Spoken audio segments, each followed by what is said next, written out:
You may have seen recent videos that have gone viral of overdoses that occurred in parking lots and in public places where citizens took it upon themselves to attempt to revive those near death from fatal drug overdoses.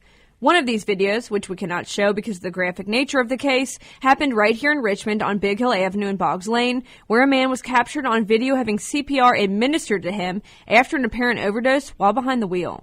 Front Porch Realty Team with RE/MAX Elite Realty. 2 dedicated agents who are always on the job. Front Porch Realty Team in your corner means professional photography, cross-platform marketing, and hometown agents who know people come first. Buying or selling? Let Front Porch Realty Team help you find home. WBON-TV went to Madison County EMS and spoke to Director Carlos Coyle, who says the numbers for the year have already proven to be dismal when it comes to drug overdoses that the first responders have had to attend to. You know, we were talking about the first quarter numbers, and I actually ran them for 2019, and we had 66 overdose patients requiring Narcan. In 2018, during that same time period, January 1 through the end of March, we had 94. So there has been a decrease in patients that we're giving Narcan to. Now, we are still making nearly a record number of overdose responses. Sometimes the type of drug has changed. You know, we're seeing an increase in methamphetamine that we've talked about before. The opioids are still large, you know, in our population out there.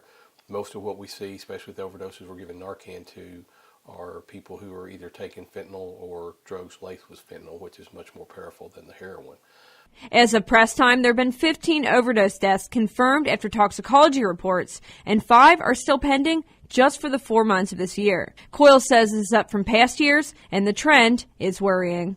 Methamphetamine is typically just an upper speed, almost, if you will.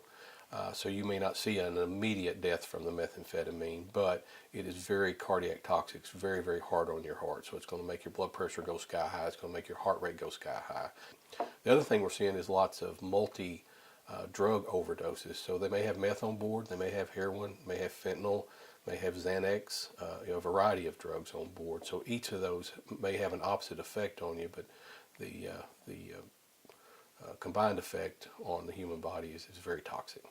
You know, the safe thing to do, you know, if this is not a friend or a family member of yours and you're present when it happens, is because these situations are very dangerous. We always take law enforcement with us because we never know when these overdose situations, when it's going to turn violent.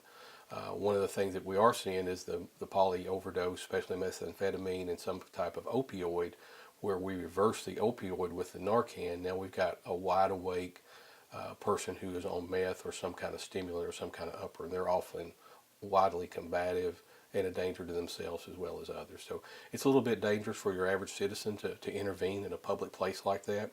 So my advice to them is immediately call 911. We'll get police and EMS on the way to try to take care of the situation, because it can be dangerous.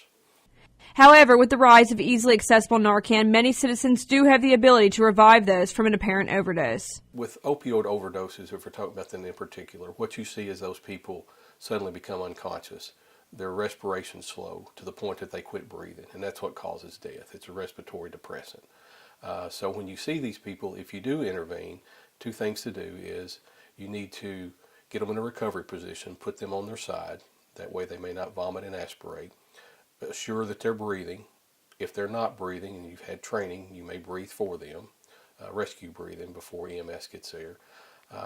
The other thing to do, you know, is make sure you keep yourself safe, because oftentimes if they've injected, the needle may still be laying on their person. So if you're moving them, be careful not to stick yourself with these needles. For more stories such as these, be sure to visit Richmond's very own WBONTV.com.